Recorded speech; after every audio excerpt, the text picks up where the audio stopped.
اللہ کا احسان ہے یہ پیارا پاکستان، بلیوں کا فیضان ہے یہ پیارا پاکستان، میرے دادا کا پاکستان، میرے بابا کا پاکستان، میرے دادا کا پاکستان، میرے بابا کا پاکستان۔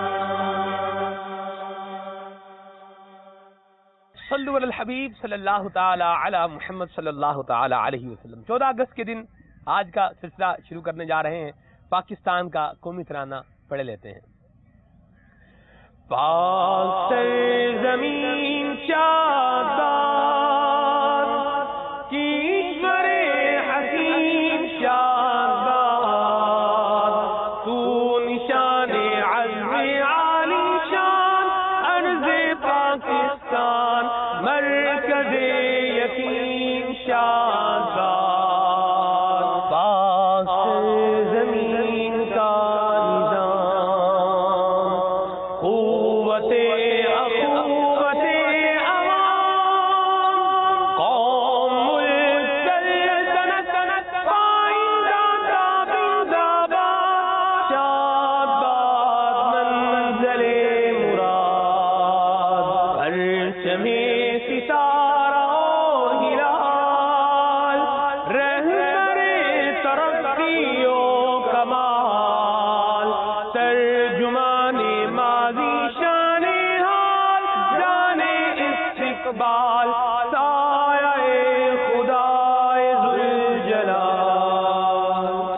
آج انشاءاللہ عز و جل ہم اپنے وطن عزیز کے بارے میں کچھ مدنی پھول، کچھ معلومات جاننے کی کوشش کریں گے۔ اللہ تبارک و تعالی نے کیسا نوازا ہے ہمارے پیارے پاکستان کو۔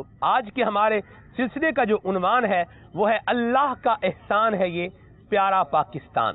تو انشاءاللہ عز و جل آج آپ کو بڑی زبردست معلومات جو ہے وہ ملنے جا رہی ہیں۔ آج خوشیوں بڑا دن ہے، ہمارا یوم آزادی ہے، 14 اگست کا دن ہے، پاکستان کے معرض وجود میں آنے کا دن ہے۔ رضوان بھائی، ابتدا میں یہ چاہوں گا اس طرح سے ہو کہ اللہ تبارک و تعالیٰ نے ایک اتنی بڑی نعمت عطا فرمائی، ایک ارض پاک جو ہے وہ عطا فرمائی، تو سب سے پہلے اس دن میں ہمارا انداز، ہمارا طریقہ کار، ہمارا کیا سیلیبریشن کا انداز ہونا چاہیے؟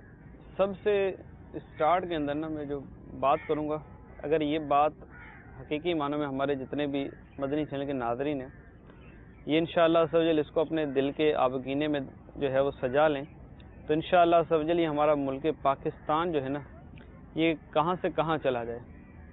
اور وہ بات میں جو کرنے جا رہا ہوں وہ ہے قائد اعظم محمد علی جناح نے جو بات کہی تھی جو پاکستان کے وجود میں آنے پر، یعنی کہ ہم پاکستان کیوں بنا رہے ہیں، تو کہا تھا کہ پاکستان یہ بنا رہے ہیں اسلام کی تجربہ گاہ بنائیں گے ہم پاکستان۔ تجربہ گاہ کا یہ مطلب نہیں کہ ہم یہاں کوئی اصول اسلامی لگائیں گے تو پھر کیا ہوگا دیکھیں گے، یہ نہیں۔ یہاں مراد یہ تھی کہ ہم یہاں پر اسلامی قوانین لاگو کریں گے اور دنیا کو بتائیں گے کہ اسلامی قوانین لاگو کرنے سے کوئی ملک کہاں پہنچتا ہے، کیونکہ یہ ملک پاکستان اسلامی جمہوریہ پاکستان ہے نا، اسلامی یہ ملک ہے۔ اور اب یہ جو پاکستان ہے نا ہمارا، یہ اسلام کی تجربہ گاہ کے طور پر اس کو جو ہے وہ بنایا گیا تھا، اسلام کے نام پر بنایا گیا تھا۔ تو ہماری آج کی صبح ہو یا کوئی بھی صبح ہو، اللہ کا کروڑ احسان کہ اتنی عظیم و شان نعمت، اور یہ کیسی عظیم و شان نعمت ہے یہ تو انشاءاللہ ابھی ہم اس پہ جو ہے وہ گفتگو کریں گے۔ موضوع ہے آج اللہ کا احسان ہے یہ پیارا پاکستان ہے۔ تو اب یہ پیارا پاکستان، اللہ کا احسان پاکستان جو ہے، اس پاکستان اللہ تبارک و تعالیٰ کی اس نعمت، نام کیا ہے؟ پاکستان۔ پاک جگہ ہے نا، تو پاک جگہ پہ ناپاک کام نہیں کرنا چاہیے، پاک جگہ پہ گناہ نہیں کرنا چاہیے۔ پاکستان کا مطلب بھی یہی ہے نا کہ پاک لوگوں کے رہنے کی جگہ۔ جب یہ نام سجیسٹ کیا گیا تو کتنے سوچ و بچار کے بعد اس نام کو فائنل کیا ہوگا کہ پاک لوگ اس میں آباد ہوں گے، لہذا اس کا نام پاکستان رکھا جائے۔ واہ واہ واہ، سبحان اللہ۔ تو اپنے سیلیبریشن دیکھیں، پاک لوگوں کے رہنے کے لیے ایک اچھی جگہ مل گئی، ملک معرض وجود میں آ گیا، اور اسلام کی تجربہ گاہ جو ہے اس کو کہا گیا قائد اعظم محمد علی جناح۔ تو اب یہ بتائیے آپ کہ یہ مطلب اب ہمارا سیلیبریشن کا انداز کیا ہونا چاہیے؟ جس طریقے سے ہمارا یہ آج کے موضوع کا آپ نے ماشاءاللہ نام دیا، اللہ کا احسان پیارا پاکستان، تو جب اللہ تبارک و تعالی نے ہم پر یہ احسان کیا کہ اس نے ہمیں اس قدر خوبصورت، اس قدر عالی شان، اس قدر باوقار ملک عطا فرمایا، تو پھر ہمیں اللہ تبارک و تعالی کے احسانوں پر اس کا شکر ادا کرنا چاہیے، کیونکہ خود قرآن مجید فرقان حمید میں اللہ تبارک و تعالی ارشاد فرماتا ہے لئن شکرتم لازیدنکم، اگر احسان مانو گے تو میں تمہیں اور دوں گا۔ اور خود جس طریقے سے صدر الافاضل نے مولانا نعیم الدین مراد آبادی نے جس انداز سے ہمیں سمجھایا کہ جب تم اس کی نعمتوں کا مطالعہ کرو گے تو اس کے شکر گزاروں میں شامل ہو جاؤ گے۔ واہ سبحان اللہ سبحان اللہ۔ بہرحال یہ کہ یہ پاکستان جو ہے نا، یعنی جو یہ شکر اور نعمت والی بالخصوص جو روایت ہے نا کہ جو بندہ جو ہے وہ نعمتوں پر شکر ادا کرتا ہے تو نعمتوں کی زیادتی سے وہ محروم نہیں ہوتا، اسے نعمتیں مزید ملتی ہے۔ تو پاکستان جو ہے یہ بھی اللہ کا شکر ہے، ہمارے لیے بہت بڑی نعمت ہے، بہت بڑی نعمت ہے۔ یعنی اب اس نعمت کا جو ہے وہ اپنی مختلف زاویے ہیں، دنیاوی اعتبار سے بھی دیکھا جائے اور دینی اعتبار سے بھی دیکھا جائے تو دونوں اعتبارات سے پاکستان جو ہے یہ دیگر ممالک سے فائق نظر آتا ہے۔ یعنی یہ واحد اسلامی ملک ہے، اسلام پر عمل کے اعتبار سے اگر پوری دنیا میں دیکھا جائے تو پاکستان جو ہے یہ پوری دنیا میں سب سے زیادہ اسلام آپ کو یہاں پر نظر آئے گا۔ یعنی اس کی تو بہت ساری جو ہے مثالیں بھی ہیں۔ میرے مدنی چینل کے ناظرین، یہ خوشی تو منانی چاہیے پاکستان بننے کی، لیکن کسی کو تکلیف دینے کا حکم نہیں ہے، اس کی اجازت جو ہے وہ نہیں ہے۔ اور پھر یہ جو خوشی منانے کا انداز جو ہم سوچ رہے ہیں کہ سلنسر ہٹا کر یہ بے سکون خود بھی ہو رہے ہیں اور دوسروں کو بھی کر رہے ہیں، تو ہمیں حکم یہ ہے کہ خود بھی سکون میں رہیں اور دوسروں کو بھی جو ہے وہ سکون میں رہنے دیں، خود بھی جو ہے وہ عافیت کے ساتھ رہیں، دوسروں کو بھی عافیت میں رہنے دیں۔ المسلم من سلم المسلمون من یدہ ولسانہ، کہ مسلمان کامل ایمان والا وہ ہے کہ جس کے ہاتھ، جس کی زبان سے دوسرے مسلمان محفوظ رہے۔ تو ہم پاکستان بنانے کی خوشی منائیں گے، بالکل خوشی منائیے، نوافل ادا کیجیے، 50 نوافل پڑھیں آپ، سبحان اللہ بالکل پڑھیں، کوئی اس میں پابندی نہیں ہے۔ جب پاکستان بنا تھا نا، غالباً عالم انسانیت کی سب سے بڑی ہجرت جو ہے نا، سب سے بڑی ہجرت یہ ہوئی تھی جو پاکستان بننے کے بعد پاکستان میں آنے والوں کی ہوئی تھی۔ یہ غالباً عالم انسانی، صرف اسلام میں نہیں جی، شاید عالم انسانیت کی سب سے بڑی ہجرت تھی، اور اس میں جو جس طرح آئے یہ ایک الگ موضوع ہے نا۔ یعنی مثال کے طور پر ایک خاندان کے 20 افراد گھر سے چلے تو ہو سکتا ہے کہ ان 20 میں سے ایک بھی آنا پہنچا، اللہ 20 کے 20 راستے میں جو ہے وہ شہید ہو گئے۔ اچھا بعض اوقات 20 چلے تو 20 میں سے 4 پہنچے، 8 چلے تو 2 پہنچے۔ یعنی ایک اب بھی اگر جو بہت پرانے لوگ جو اب تو اس طرح کے بہت کم ملیں گے، لیکن اگر کوئی ایسا ملے گا ان سے پوچھنا کہ کس طرح یہ لوگ آئے تھے، یعنی یہ ہزاروں یا لاکھوں کی تعداد میں جو مسلمانوں کی قربانیوں کے بعد جو ملک پاکستان معرض وجود میں آیا تھا، اس کا مقصد ہر طرف اس وقت جب پاکستان بنا تھا تو پاکستان کا یہ نعرہ جو تھا، پاکستان جو قومی نعرہ جو قلبی تھا، جب پاکستان نہیں بنا تو اس وقت بھی یہ قومی نعرہ بن گیا تھا، ہر طرف ایک نعرہ تھا، وہ نعرہ تھا پاکستان کا مطلب کیا۔ اور آج بھی قومی نعرہ جسے کہا جائے کہ قومی نعرہ پاکستان کا کیا ہے، تو پاکستان کا قومی نعرہ یہی ہے جو آپ بتا رہے ہیں۔ تو اس وقت پورے بر صغیر کے اندر مسلمانوں کی جدھر چلے جاؤ زبان پر تھا پاکستان کا مطلب کیا، لا الہ الا اللہ۔ پھر جب پاکستان بنا تو جو خوشی مسلمانوں کے اندر اس وقت جس کو دیکھو پاکستان پہنچو، پاکستان پہنچو، پاکستان یہ اسلام کی آزادی ہوگی، اسلام کے نام پہ ہم یہ کریں گے، نمازیں ہماری ہوں گی، اذانیں دیں گے۔ یعنی ایک ایسا اس وقت مسلمانوں کے اندر ایک جوش اور جذبہ تھا پاکستان کے لیے، اور اس پاکستان کو جس طرح حاصل کیا اس کے بعد پھر پاکستان جو بیچارے نہیں تھے وہ جس طریقے سے پہنچے، تو پھر ایک پوری داستان ہے۔ اس طرح جو ہے یہ مسلمان بڑی بڑی قربانیاں دے کر جو ہے یہاں پر آئے تھے۔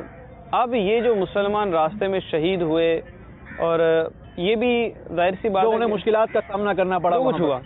اب اس وقت جو سیلیبریشن کا طریقہ ہے، ہو سکتا ہے کہ ہمارے آباء و اجداد میں سے ہو کوئی شہید ہوا ہو، کوئی زخمی ہوا ہو، بلکہ میرے تو ہیں ابھی کچھ عرصہ پہلے میرے نانا دادا دونوں رشتے میں لگتے تھے، ابھی کچھ عرصے پہلے ان کا انتقال ہوا، ان بیچاروں کی ٹانگ جو ہے وہ شہید ہوئی پاکستان کے لیے۔ اب سوال یہ ہے کہ جو سیلیبریشن کا اس وقت کا طریقہ ہے، کہ جگہ جگہ جو ہے وہ یہ بڑے بڑے وہ رکھ کے نا ساؤنڈ سسٹم لگا کر، اب مثال کے طور پر روڈ پہ بڑے بڑے ڈیک لگا کے جو ہے نا وہ ناچ رہے ہیں، بالکل ایسا لگ ہی نہیں رہا کہ جو ہے نا یہاں پر جو ہے نا وہ کسی اسلامی ملک سیلیبریٹ کیا جا رہا ہے یا کیا کیا جا رہا ہے۔ اسی طرح جو ہے وہ سیلنسر نکال کر روڈوں پہ بوں بوں ایسی آوازوں کے ساتھ، خود تو کیا ہوتا ہوگا جو دوسروں کو، یعنی جو بھی ہمارا سیلیبریشن کا طریقہ کار ہے، جشن آزادی منانے کا طریقہ کار ہے، کیا یہ طریقہ کار لے کر ہم اپنے شہیدوں کو منہ دکھا سکیں گے کہ یار آپ نے جس ملک کے لیے اتنی قربانیاں دی تھیں، آپ نے ٹانگ کٹوائی تھی، آپ نے گردن کٹوائی تھی، آپ نے بازو کٹوایا تھا،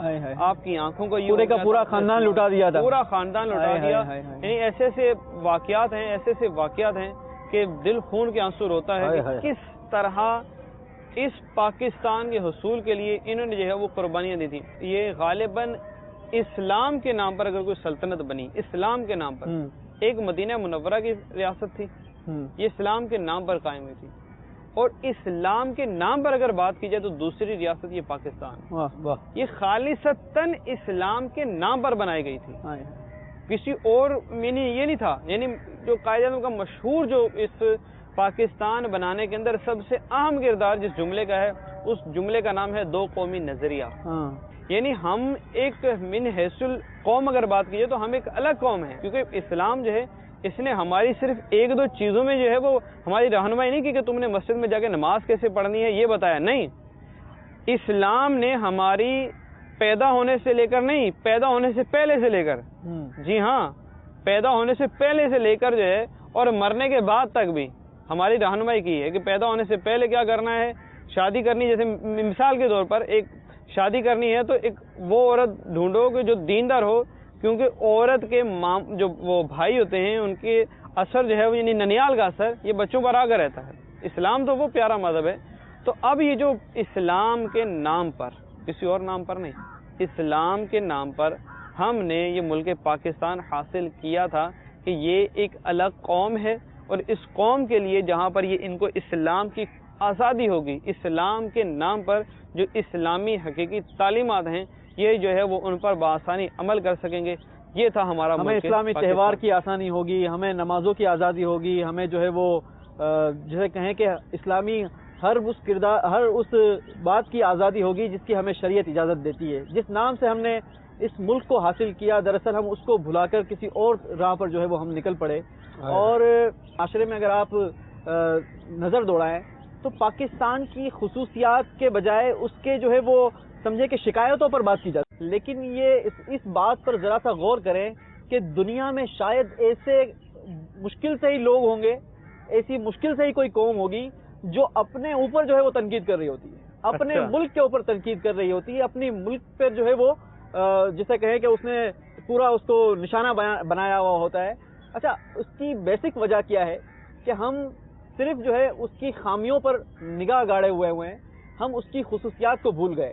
اب آپ جس طریقے سے بتا رہے ہیں کہ کتنی قربانی کے بعد ہمارے جو ہے وہ آباء و اجداد نے پاکستان حاصل کیا، اب پاکستان میں نعمتیں کیا کیا موجود ہیں کہ پاکستان میں سب سے زیادہ اذانیں جس ملک میں ہوتی ہے وہ ہے آپ کا اور میرا پیارا پاکستان، سب سے زیادہ دنیا میں اذانیں ہونے والا ملک، اللہ، سب سے زیادہ جو نمازی ہیں وہ الحمدللہ میرے اور آپ کے پیارے پاکستان میں، سبحان اللہ، سب سے زیادہ علماء کی تعداد جو ہے وہ آپ کے اور میرے پیارے ملک پاکستان میں ہے، سب سے زیادہ حافظ قرآن جو ہے وہ آپ کے اور میرے ملک پاکستان میں ہے۔ اچھا، پھر چیریٹی کے کاموں کو اگر دیکھا جائے تو دنیا بھر میں دوسرے نمبر پر چیریٹی کرنے والا، فلاحی کام کرنے والا، فلاحی کاموں میں پیسہ خرچ کرنے والا ملک جو ہے میرا اور آپ کا ملک، ہمارا پیارا پاکستان ہے۔ پھر اسی طریقے سے اگر حاجیوں کی تعداد دیکھی جائے تو دنیا بھر میں سب سے زیادہ حج کرنے والوں کی تعداد جو ہے وہ آپ کے اور میرے پیارے ملک پاکستان سے حاجیوں کی ہوتی ہے۔ صحیح ہے، یہ حج والی جو بات کی نا، جی، اس پہ تو ایک تعداد سلمان بھائی ایسی ہوتی ہے، ہم نے فارم جمع کروایا وہ ہوا نہیں، اگر یہ سارے ان سب کو بھی شامل کر لیا جائے تو پھر یہ تعداد کہاں پہنچی؟ نہیں، ایک تعداد ملتی ہے نا کہ وہ فارم جمع کروائے تھے، ہوئے نہیں۔ اچھا، پھر یہ تو ہو گئی ساری جیسے کہیں کہ دینی اعتبار سے ہم نے فضیلتیں بیان کی کہ پاکستان سے دینی کام کیا کیا ہو رہا ہے، اور اب اگر دیکھا جائے کہ پاکستان میں جو نعمتیں اللہ تبارک و تعالی نے ہمیں عطا فرمائی ہیں، تو ہمارے پاس اللہ تبارک و تعالی کی نعمت سے 4 موسم ہیں. واہ. اب یہاں پر اگر گرمی کی شدت 50 ڈگری سینٹی گریڈ ہو تو ایک ہی وقت میں +50 اور -50 ایک ملک میں، یہ دنیا میں کہیں نہیں ہے. آپ جو ہے اس وقت اگر 50 ڈگری تھر میں جو ہے وہ آپ کے پاس 50 ڈگری سینٹی گریڈ ہے، تو آپ جو ہے وہ گلیشیئر پہ چلے جائیں تو وہاں پر پلس جو ہے وہ -50 جو ہے وہ آپ کا ٹیمپریچر ہے ایک ہی ملک میں. یہ ایک ہی ملک میں. بہت سارے ممالک ایسے ہیں راتوں کا جو ہے وہ اسے کہیں کہ راتوں کا سما بنتا ہی نہیں ہے. اچھا جی. سما ہی نہیں بنتا، سورج نہیں ڈوبتا، غروب ہی نہیں ہوتا. اللہ اکبر. کئی ایسے ممالک ہیں 6 مہینے تک سورج ڈوبتا ہی پھر نہیں جو ہے وہ صحیح ہے. کئی ممالک میں وہ آپ کا رات کا ڈوریشن جو ہے وہ اتنا قلیل ہو جاتا ہے کہ صرف 2 گھنٹے کے اندر آپ نے افطار کرنا ہے اور پھر 2 گھنٹے کے اندر ہی اندر آپ نے جو ہے وہ دوسرے دن کا روزہ جو ہے وہ یوکے کے اندر میرا کوئی یوکے کا ملک جی یوکے 21 گھنٹے کا روزہ، 3 گھنٹے کی رات. تو اب یہ اللہ تبارک و تعالیٰ کی نعمت ہے کہ تقریباً اس نے ہمیں 12 گھنٹے کا یہ ٹائم ڈیوریشن دیا کہ ہم دن کے اوقات کو اچھے انداز سے استعمال کر کے اس سے مستفیض ہو سکتے ہیں. رات کے جو ٹائم ہے اس کو ہم اچھے انداز سے استعمال کر کے اس سے جو ہے وہ لطف اندوز ہو سکتے ہیں. اگر ہمارے یہاں لوڈ شیڈنگ ہے نا، ہمارے یہاں لوڈ شیڈنگ ہے، گرمی لگ رہی ہے جی، تو گرمی برداشت کی ہے، گرمی برداشت کی ہے. عرب ممالک میں آپ کو تجربہ بھی ہوگا کہ عرب ممالک کے اندر میرا خیال ہے جس طرح کی گرمی پڑتی ہے، جس شدت کی، ٹھیک ہے، اب وہاں اے سی اور اس طرح کا حساب کتاب میرا خیال ہے کانسیپٹ ہی نہیں ہے نا. 1-2 گھنٹے کے اگر وہاں لوڈ شیڈنگ ہو جائے تو کیا ہوگا. اچھا اسی طرح اس کا عکس کرتے جائیں کہ بعض جگہوں پہ رہتا ہی اتنی شدید سردی ہے کہ برف ہی برف ہے، مائنس کے اندر ہی ہے، وہاں ہیٹر سے نکلنے کا تصور نہیں ہے. اور وہاں اگر 1-2 گھنٹے کے لیے لوڈ شیڈنگ ہو جائے، گیس بند ہو جائے یا وہ ہو جائے تو لاشوں کی لاشیں گرنا وہ شروع ہو جائیں. یہ ہمارا ملک پاکستان ہے، اگر لوڈ شیڈنگ ہو رہی ہے نا تو شکر ہے اللہ کا، موسم ایسا ہے کہ ہمیں جو ہے نا وہ لاشیں نہیں گرتی ہے. یعنی بعض اوقات وہ ہوتا ہے تو اس میں کچھ ہماری کوتاہیاں بھی ہوتی ہیں. جو پچھلے دن ہیٹ اسٹروک کا یہاں پرابلم ہوا تھا باب المدینہ کراچی میں، تو اس میں کچھ ہماری بھی کوتاہیاں ہوتی ہیں، لیکن مجموعی طور پہ اگر بات کی جائے تو یہ کتنی بڑی نعمت ہے پاکستان کے اندر. موسم یعنی جس موسم کا مزہ لینے جائے. ابھی کیسا موسم ہے؟ اب خصوصیت کی بات ہو رہی تھی جی. تو الحمدللہ ہمارے پاس ضلع جہلم میں دنیا کی سب سے بڑی نمک کی کان ہے. اچھا، دنیا کی نایاب انڈس ڈولفن، جسے بلائنڈ ڈولفن بھی کہا جاتا ہے، وہ صرف دریائے سندھ میں پائی جاتی ہے. یہ ہے میرا اور آپ کا ملک پیارا پاکستان. اسی طریقے سے اگر ایک جانور کی بات کی جائے، جی ہاں، مارکو پولو نامی بھیڑ جو ہے وہ صرف پاکستان کے شمالی علاقوں میں پائی جاتی ہے. یہ ہے آپ کا اور میرا پیارا ملک پیارا پاکستان. انتہائی خوبصورت پرندہ تلور صرف صحرائے بلوچستان سے ملتا ہے. اچھا، دنیا میں سب سے زیادہ میٹھے اور لذیذ آم وہ بھی پاکستان کے مانے جاتے ہیں. یہ ہے آپ کا اور میرا پیارا ملک پیارا پاکستان. دنیا کے سب سے بڑی مصنوعی جھیل جو ہے وہ تربیلا جھیل ہے. یہ ہے آپ کا اور میرا پیارا ملک پیارا پاکستان. دنیا کا سب سے اعلیٰ نہری نظام جسے کہیں تو وہ آپ کے اور میرے ملک پیارے پاکستان میں ہے. میرے پیارے اسلامی بھائیوں، مدنی چینل کے ناظرین، جو خصوصیات یہاں بیان کی گئی یقیناً یہ پوری نہیں. جو پاکستانی یہاں ہے نا، یہ رو رہے ہوتے ہیں پاکستان یہ اور پاکستان وہ. یہی جب باہر جاتے ہیں نا تو پاکستانی کی چیزوں کو گویا گے نا، پاکستانی فروٹ کو دور سے ہی چوم تو سکتے ہیں، کھا نہیں سکتے. وہ یہ بہت بڑی نعمت ہے رضوان بھائی.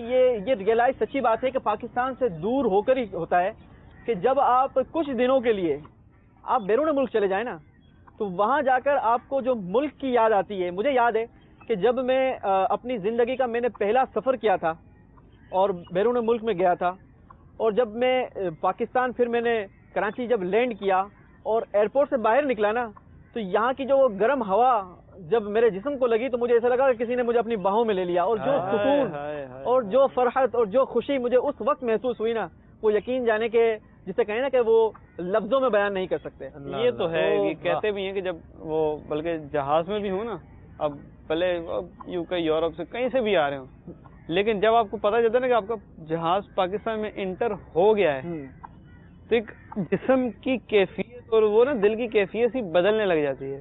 اور یوسف بھائی نے بات بھی ایسی کی نا, جب گرم ہوا لگی تو یہاں کی گرم ہوا بھی وہ ٹھنڈک دیتی ہے کہ وہاں کی گرم ہوا سے مقصد یہ ہے کہ وہ اس وقت جو ہے وہ جب ہم ایئرپورٹس میں ہوتے ہیں تو وہ اے سی کا جو پورا ماحول ہوتا ہے, ایئر کنڈیشن ہوتا ہے, تو جب وہ اس ایئر کنڈیشن ماحول سے قدرتی ماحول میں جب ہم آئے تو اس کی جو ایک اپنائیت تھی, اور جسے کہیں کہ اس ٹائم کا جو مزہ تھا نا, وہ واقعی جسے کہیں مزے کو مزہ تھا. الحمدللہ ہمارے زراعت پر ہے, اور زراعت میں کس قدر پاکستان کن کن چیزوں میں نمایاں حیثیت رکھتا ہے, اس کا بھی کچھ تذکرہ ہمارے مدنی چینل کے ناظرین کو بتاتے ہیں.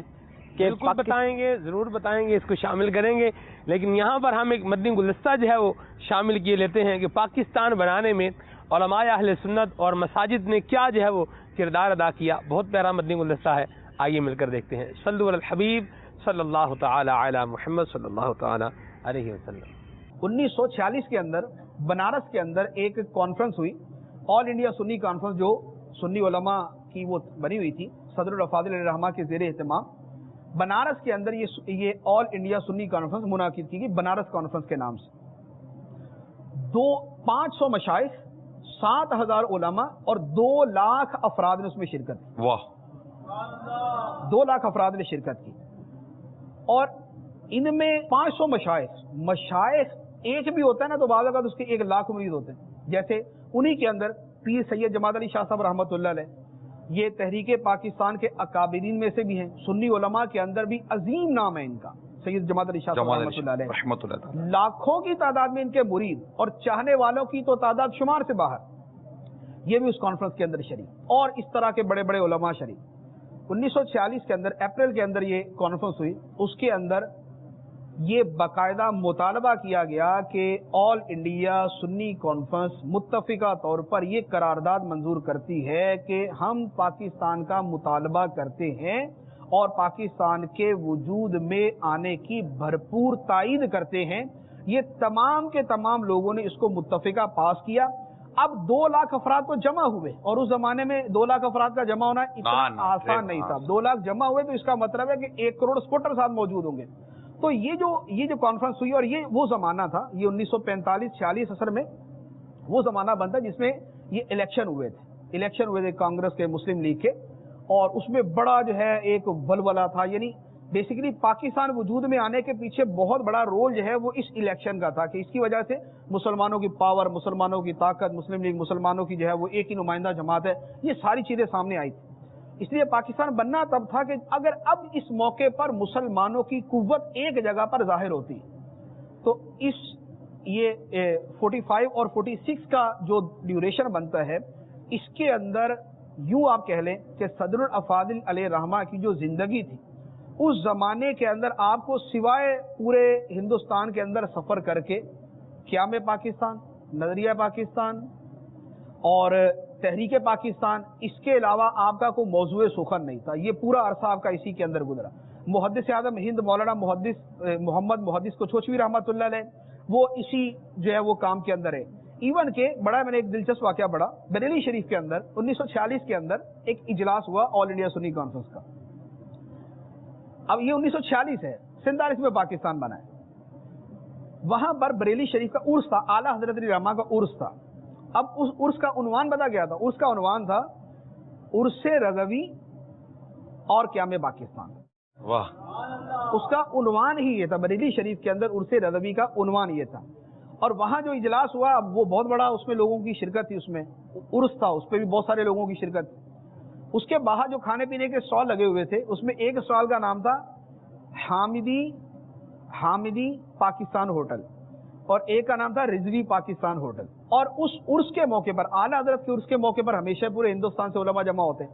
وہاں جو علماء جمع ہوئے, انہوں نے اس اپنے عرس کے آخر کے اندر باقاعدہ ایک فتویٰ شائع کیا, اور وہ اس فتوے کے اندر باقاعدہ قیام پاکستان کی پرزور حمایت اور تائید کی گئی, اور مسلم لیگ کی حمایت کی بھرپور جو ہے وہ تائید کی گئی. اور یہ 1946 کے اندر بریلی شریف کے اندر ہو رہا ہے. پھر اس کے بعد اجمیر شریف کے اندر ایک جو ہے وہ جلسہ ہوا, اس کے اندر 1 لاکھ افراد کی شرکت تھی. بنارس کے اندر 2 لاکھ افراد کی شرکت تھی, مشائخ تھے, علماء تھے.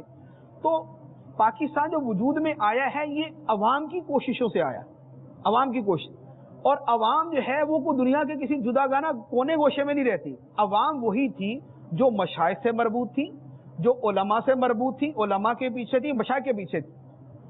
اب جو مشائخ اپنی خانقاہوں میں بتا رہے، جو علماء اپنی مسجدوں کے اندر بتا رہے، تو لوگوں کا ذہن وہ بن رہا تھا، اور لوگوں کا وہ ذہن اور وہ مائنڈ سیٹ انہی مشائخ اہل سنت اور علماء اہل سنت کے ذریعے بنا، اور دوسری طرف سیاسی جو ایک طاقت تھی وہ بھی اپنا اثر و رسوخ استعمال کر رہی تھی. اس کا مجموعہ یہ ہوا کہ جس کے نتیجے میں الحمدللہ کہ پاکستان وجود میں آیا. ماشاءاللہ. مرحبا. مدنی گلستہ جو ہے وہ آپ نے دیکھا ہے کیسا کردار ادا کیا ہے علماء اہل سنت نے.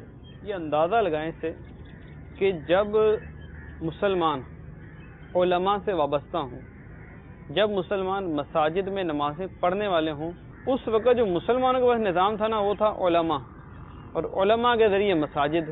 بھئی وہ ایک سنی عالم کو بتایا، اس نے تیسرے چوتھے علماء، اور ہر جمعۃ المبارک کو مسلمان تو جمع ہوتے تھے.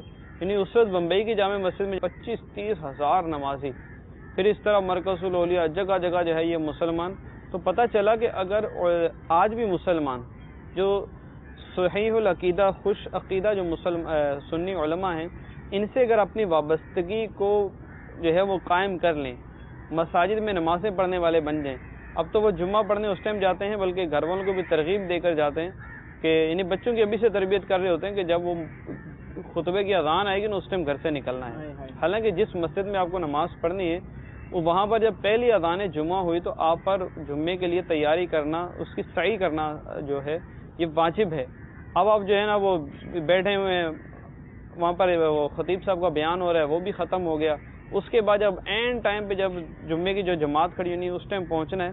تو ایسا نہیں ہونا چاہیے، بلکہ پہلے ہی جا کر پہلے کے جو مسلمان تھے، یہ جو پاکستان جس ٹائم بنا تو وہ چونکہ نمازیں پڑھنے والے تھے، اور اللہ کا شکر ہے پاکستان کا مطلب کیا، لا الہ الا اللہ، اس نعرے کو لے کر وہ ایسا چلے ایسا چلے ایسا چلے کہ ایک اسلام کے نام پر سلطنت خدا داد پاکستان. بلکہ وہ عبدالحبیب نے ایک بات بتائی تھی کہ پاک اور استان دو لفظ ہیں نا، پاک مطلب پاک اور استان مطلب جگہ، پاک جگہ. اسی طرح مدینہ طیبہ، طیبہ کا مطلب ہی پاک ہے، اور مدینہ کا مطلب پاک جگہ. پاکستان اور مدینہ طیبہ کے اندر نا یہ خصوصیت حاصل ہے. اگر آپ کعبہ شریف کو دیکھیں تو پاکستان کی سمت اس کی طرف کون سی ہے؟ مغرب. ایک طرف حتیم ہے، ایک طرف باب کعبہ ہے، ایک طرف جو ہے وہ مستجار ہے، اسی طرح جو ہے وہ رکن یمانی. تو کعبۃ اللہ المشرفہ کا دروازہ جس طرف ہے نا یہ پاکستان کی سمت ہے. واہ سبحان اللہ. اور اسی طرح مقام ابراہیم کی سمت اور باب کعبہ کی سمت. الحمدللہ ہمارا جو قبلہ طیبہ ہے اس کے جو سمت ہے وہ ہم مقام ابراہیم اور جسے کہیں کہ باب کعبہ کی طرف رخ کر کے ہم جو ہے الحمدللہ نمازیں ادا کرتے ہیں. جو ہمارا قبلہ سمت جو ہے وہ یہی بنتا ہے. تیرے قدموں میں جو ہے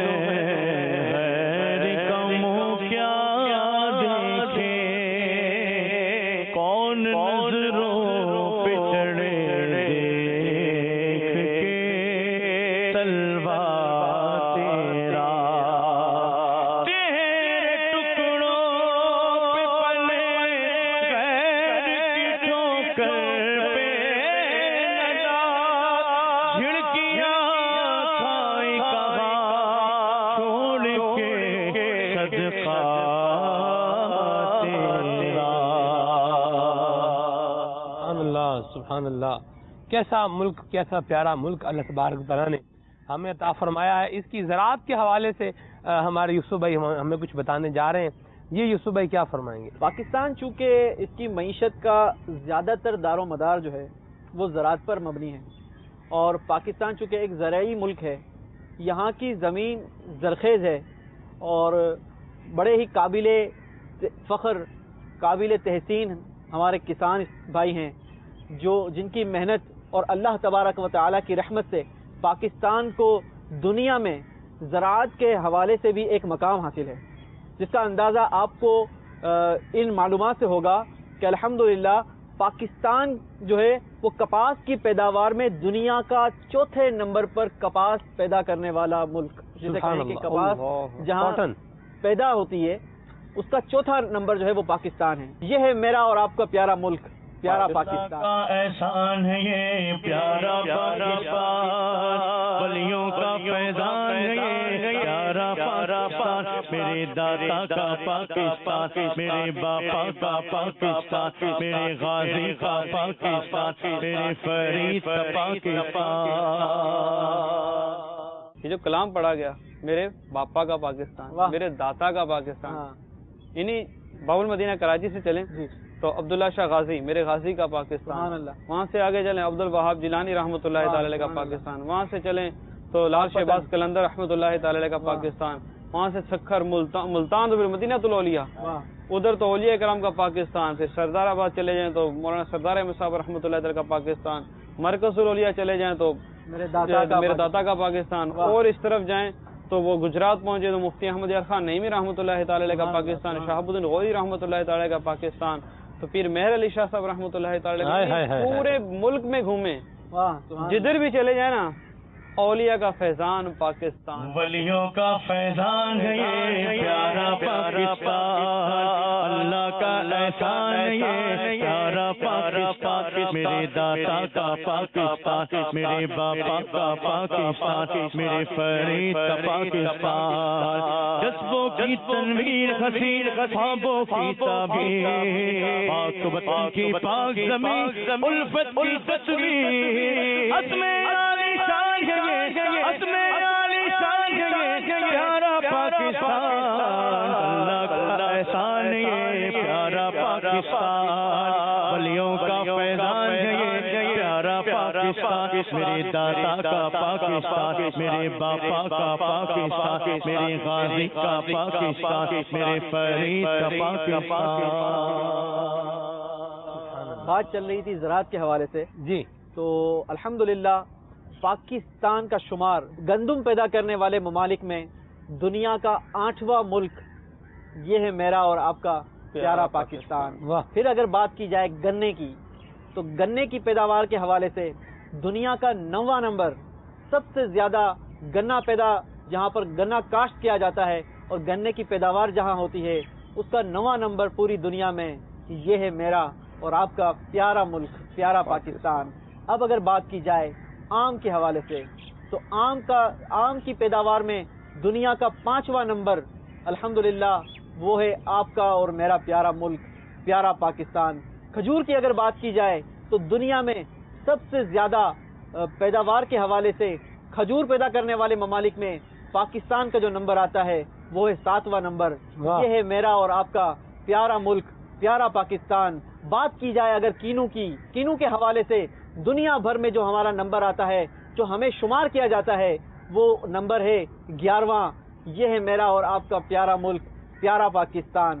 اور کن ذخائر کی بات کی جائے، اگر ٹیکسٹائل کی پیداوار میں بھی دیکھا جائے تو دنیا کا 4تھا نمبر، یہ ہے میرا اور آپ کا پیارا ملک، پیارا پاکستان۔ اس کے علاوہ تانبے، سونے، قدرتی گیس کے بھی وسیع ذخائر الحمدللہ ہمارے ملک میں موجود ہیں، یہ ہے میرا اور آپ کا پیارا ملک، اللہ کا احسان ہے یہ پیارا پاکستان، ولیوں کا فیضان ہے یہ پیارا پاکستان، میرے داتا کا پاکستان، میرے باپا کا پاکستان، چاند ستارہ پر چمکا آنکھوں کا ہے نور، قائم دائم حشر تلک رکھو ہو منظور، چاند ستارہ پر چمکا آنکھوں کا ہے نور، قائم دائم حشر تلک رکھو ہو منظور، جس میں ہم اور جان گے پیارا پاکستان، اللہ کا احسان ہے یہ پیارا پاکستان،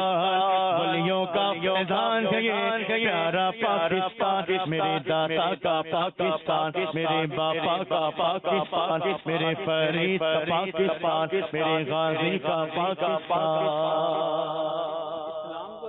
اسلامی اعتبار سے پاکستان کو اسلامی ممالک میں ایک بڑے بھائی کی حیثیت حاصل ہے، الحمدللہ بڑے بھائی کی حیثیت حاصل ہے۔ آپ کو حیرت ہوگی کہ جب پاکستان نے جب ایٹمی دھماکے کیے تھے تو پاکستان پاکستان کے علاوہ دیگر اسلامی ممالک میں مٹھائیاں تقسیم ہوئی، ان کو خوشی ہے. یعنی آج بھی اگر آپ حرمین طیبین میں اللہ تبارک و تعالی ہم سب کو بھی اور مدنی چینل کے ناظرین کو بھی حرمین طیبین کی بار بار ادب حاضری نصیب فرمائے. آج بھی اگر ہم حرمین طیبین کی زیارت کو جاتے ہیں تو وہاں پر دیگر مسلمان سے ملاقاتیں ہوتی ہے. جب انٹروڈیوس ہوتا ہے انہیں پتہ لگتا ہے کہ آپ پاکستانی ہیں تو وہ اتنے مطلب جسے کہیں کہ جوش کے ساتھ اتنی محبت کے ساتھ ملاقات کرتے ہیں. پاکستان مرحبا مرحبا، مطلب وہ ہم پر فخر کرتے ہیں کہ الحمدللہ ہم جو ہے وہ ایٹمی قوت ہمارا ملک قوت ہے. اچھا اسی طرح فلسطین بیت المقدس کے مسلمان بھی یہ پاکستان کے لیے دعائیں کرتے ہیں. یعنی دنیا بھر کے اندر بھی اگر مسلمانوں کو دیکھا جائے نا تو ان کی جو عقیدتوں کا ایک محور جو بنا ہوا ہے کہ یار ایک ہمارا بڑا بھائی ہے. یعنی دنیا میں کہیں بھی کوئی اس طرح کا معاملہ ہوتا ہے تو پاکستان جو ہے یہ اسلامی اعتبار سے جو درد محسوس کرنے والا ملک ہے نا یہ پاکستان ہے. یہ پاکستان ہی دنیا کا جو ہے نا واحد، بلکہ دنیا کا اگر بات یہ تو ایٹمی دھماکوں والی بات کی نا، اسی طرح اگر فوج کی بات کی جائے تو پاک فوج دنیا کی تو بیسٹ آف فورس اگر اس کو کہا جائے تو کوئی غلط نہیں ہے جس طرح کی یہ پاکستانی فوج ہے. اور دنیا کے غالباً 6 یا 7ویں نمبر پر ویسے ہی شاید ان کی تعداد کے لحاظ سے بھی یعنی ایک اچھا وہ ہے. مدنی چینل کے ناظرین جس طرح دیکھ رہے ہوں گے تو آپ کو لائٹ جو ہے یہ اپ اینڈ ڈاؤن محسوس ہو رہی ہوگی. تو یہ تو دیکھیں ہاتھوں ہاتھ مطلب پریکٹیکل ہو رہا ہے کہ اللہ تبارک و تعالیٰ نے کیسا جو ہے موسم بھی عطا فرمایا ہے. دھوپ بھی آتی ہے، چھاؤں بھی آتے ہیں، بادل بھی آتے ہیں، بارش بھی. 3 چیزیں تو میں نے غور کی ہیں، بلکہ 4 چیزیں جو ہے غور کی ہیں. 4 چیزیں غور کی ہیں. پہلے جب ہم آئے تو جو ہے بادل چھائے ہوئے تھے اور تھوڑی تھوڑی خنکی سی بھی تھی، ٹھنڈک بھی تھی. پھر اس کے بعد تھوڑی تھوڑی ہلکی ہلکی فہار بھی جو ہے وہ پڑنے لگ گئی. ہمارے کیمرہ مین اس ٹائم نے کیمرے جو ہے ان کو کور کرنے کی کوشش کی. اچھا پھر اس کے بعد دھوپ نکل آئی تو میں بات بھی کر رہا تھا کہ اب جو ہے لائٹ چینج ہو گئی ہے. اچھا اب دوبارہ جو ہے یہ کلاؤڈ جو ہیں وہ چھائے ہوئے ہیں، بادل جو ہیں وہ چھائے ہوئے ہیں. تو کتنی اللہ تبارک تعالیٰ نے بڑی نعمت عطا فرمائی ہے پاکستان.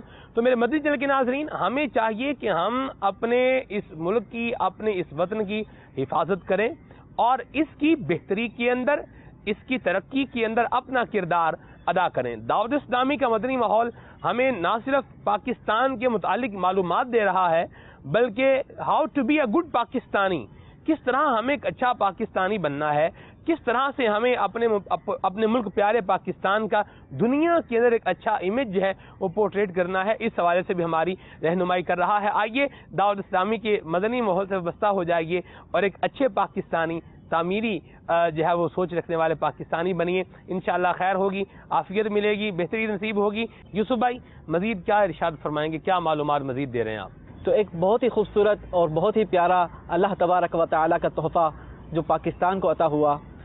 بہت سارے پہاڑی سلسلے، جسے کہیں کہ پہاڑی چوٹیوں کے معاملے میں اللہ تبارک و تعالیٰ نے پاکستان کو نہایت جو ہے وہ فیاضی سے نوازا ہوا ہے. یہاں دنیا کے 3 پہاڑی سلسلے ہمالیہ، کراکرم اور ہندو کش ملتے ہیں. اور دنیا میں 800 میٹر بلند 14 چوٹیوں میں سے 5 چوٹیاں جو ہے وہ پاکستان میں پائی جاتی ہیں. یہ ہے میرا اور آپ کا پیارا ملک، پیارا پاکستان. دنیا کی دوسرے نمبر کی بلند ترین چوٹی جس کی پیمائش کتابوں میں 8611 میٹر ملتی ہے وہ ہے کیٹو کا پہاڑ، اور یہ ہے دنیا کی دوسرے نمبر کی بلند ترین چوٹی. یہ ہے آپ کا اور میرا پیارا ملک، پیارا پاکستان. اس کے علاوہ 7500 میٹر سے بلند 35 چوٹیاں پاکستان میں پائی جاتی ہیں، جبکہ 6500 میٹر سے بلند چوٹیاں ان کی تعداد ان گنت ہے، جسے کہیں کہ جس کا شمار نہیں کیا جا سکتا.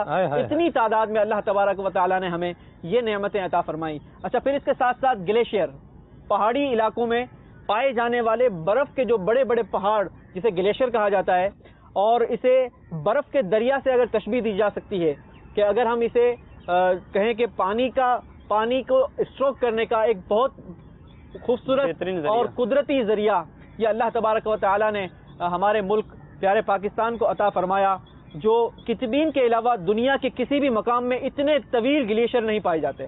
اب اگر اسے کہا جائے کہ دنیا کے دوسرے نمبر پر گلیشیئر جو ہیں وہ پاکستان میں پائے جاتے ہیں، تو یہ ہے آپ کا اور میرا پیارا ملک، پیارا پاکستان، جس کو اللہ تبارک و تعالیٰ نے اپنی قدرت سے بہت ساری نعمتوں سے نوازا ہوا ہے. خدا را اس ملک کی قدر کیجئے، اس سے محبت کیجئے اور اس کے محبت کے پیغام کو عام کیجئے۔ الحمدللہ پاکستان کے حوالے سے میں نے بھی کافی کچھ جو ہے وہ پڑھا تھا، لیکن آج یوسف بھائی جو اس کو ریکال کروا رہے ہیں، اس کو سن کر واقعی I am feeling proud that I am a Pakistani. مجھے یہ فخر محسوس ہو رہا ہے کہ اللہ پاک کی رحمت سے ہم اور یہ پاکستانی فخر ہر ہیں۔ پاکستانی کو ہونا چاہیے۔ واہ سبحان اللہ، کہ روتے نہیں رہنا چاہیے، روتے نہیں رہنا چاہیے۔ ہم جو ہے وہ پاکستانی ہیں۔ الحمدللہ۔ اللہ کا احسان ہے یہ پیارا پاکستان، بلیوں کا فیضان ہے یہ پیارا پاکستان، میرے دادا کا پاکستان، میرے بابا کا پاکستان، میرے دادا کا پاکستان، میرے بابا کا پاکستان۔